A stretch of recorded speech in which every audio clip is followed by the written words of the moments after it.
Hello বন্ধুরা, তোমরা সব কেমন আছো? আজ আমি তোমাদেরকে বাঁধাকপি নিরামিষি চপ বানানো দেখাচ্ছি।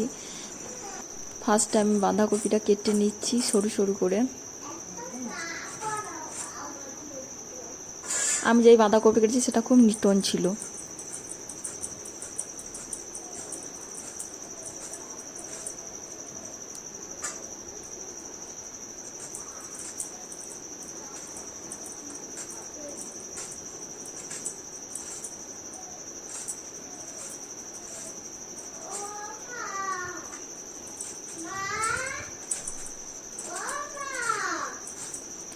বাঁধাকপিটা আমার কাটা হয়ে গিয়েছে। এবার এর মধ্যে আমি নুন, হলুদ, পরিমাণ মতো চিনি সব রকম দিয়ে বাঁধাকপিটাকে আমি ভাজিয়ে নেবো।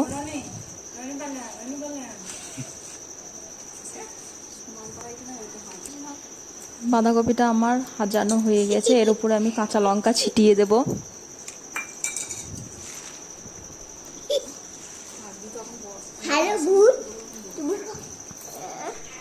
ভাজানো হয়ে গেছে। এর মধ্যে আমি বেসন দিয়ে ফার্স্ট চটকে নিয়েছি, কিন্তু আমার ওই বেসনে হয়নি। আমি আবার বেসন দিয়ে ভালো করে মেখে নেবো বাঁধাকপিটা।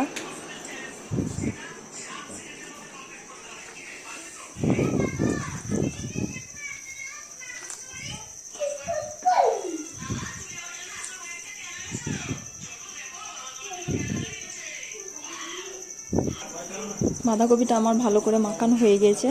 এবার আমি তেলে ভেজে নেব। ফার্স্ট আমি কড়াই চাপিয়ে দিলাম গ্যাসের ওপেনে। কড়াই গরম হয়ে গেলে এবার আমি তেল দিয়ে দেবো ওর মধ্যে।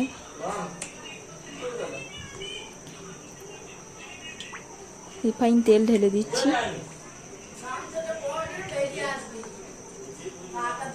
এরপর তেলটা গরম হয়ে গেলে আমি সব বাঁধাকপিগুলো এবার ছেঁকে নেব।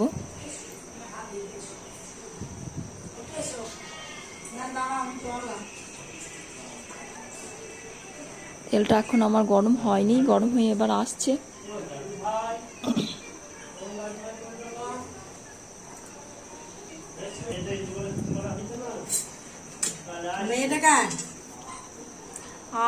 কড়াইয়ে গায়ে গায়ে লাগিয়ে নেবো তেলটাকে ভালো করে। তেল গরম হয়ে গেছে। এবার আমি বাঁধাকপির চপগুলো ওর মধ্যে ছেড়ে দেবো।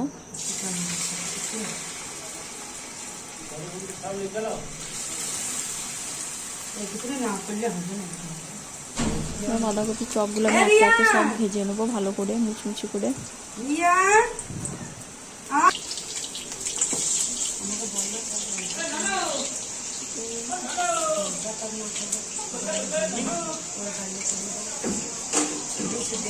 লাল লাল করে বেশ এক পিঠ ভাজা হয়ে গেছে আমার। এবার ভাজা হয়ে গেলে এবার আমি তুলে নেবো ওগুলো।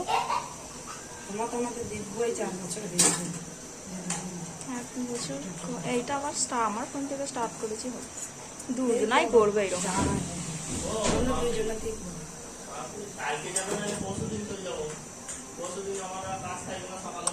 বেশ যদি যাই চলো, তাই চলো। সবগুলো চপ আমি আর একবার ভেজে নেব। না ছেলে দিলে নিজে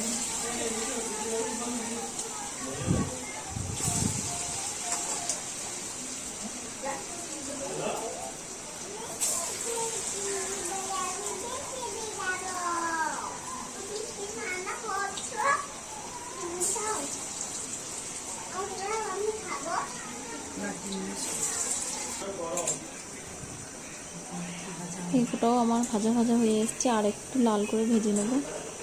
তারপর এগুলো এপিট ওপিট করে আমি তুলে নেব।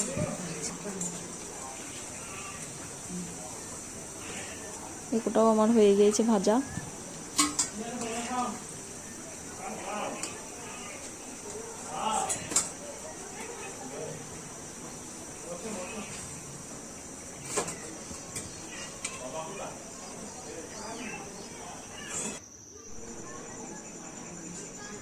আমার বাঁধাকপির চপ রেডি হয়ে গিয়েছে। এখানে স্যালাড, বাঁধাকপি, সস দিয়ে আমি ভালো করে সাজিয়ে নিয়েছি।